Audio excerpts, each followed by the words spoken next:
everyone? It's your boy Dogi Charger here, and today we're going to be talking about Forza Horizon 4.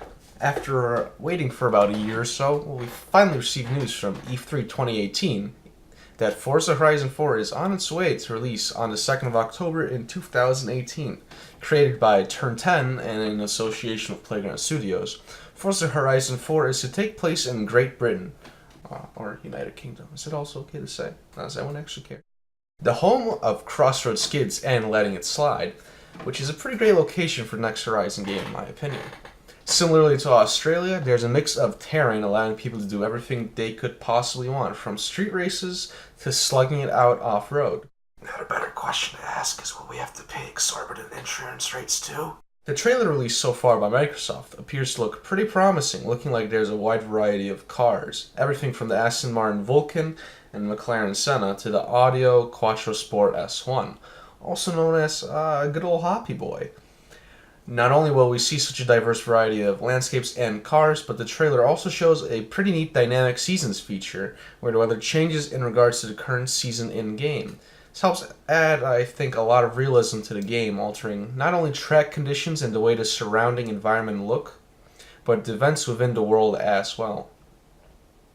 So far, the game sounds like, I think, a dream for many of us out there, but it's at exactly this point where I'd suggest that, the greatness of the game begins to wane off into fucking oblivion, my dude.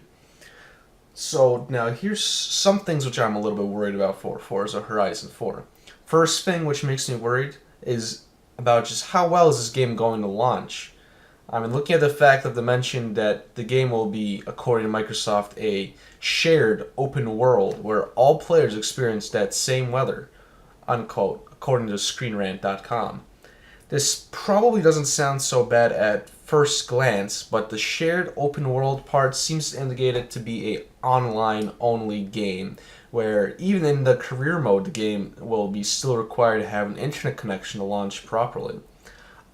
Now, obviously it's not, I think, the largest of issues, but the necessity of this really makes me wonder what other odd steps might have occurred in the phase of this game's development. Another thing which makes me uneasy about the entire game is the fact that Microsoft has recently, shockingly to some, bought out Playground Games, the foremost developer of the game. Now, generally speaking, when a large company buys a smaller game development company out, bad things happen. We already saw pretty much the exact same scenario in 2002 when Microsoft bought out Rareware, a company responsible for the hit classic of Banjo-Kazooie. They're working on the sequel to said game called Banjo-Kazooie 3 when they bought Rare in mid-development of the game.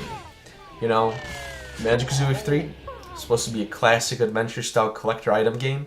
And what did we get instead?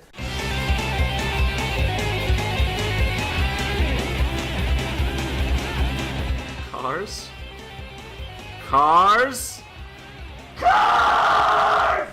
We got fucking Lego cars and no one wanted that shit. What?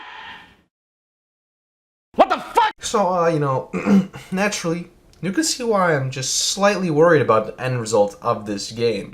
And finally, there is also the fact that the last few releases of Forza games, such as Forza Horizon 3 and Forza Motorsport 7, weren't exactly the most stable or smooth of game launches. Both titles were plagued with multiple bugs, from graphical errors to multiplayer issues. And as anyone knows, when a game company loses your trust once, it's not really easy to get it back again. I mean, hell, my brother still has problems trying to launch. Like, Motorsport 7 doesn't even launch on either his PC or his Xbox. It's some fake, non-real bullshit, alright? I mean, there's just nothing else to say.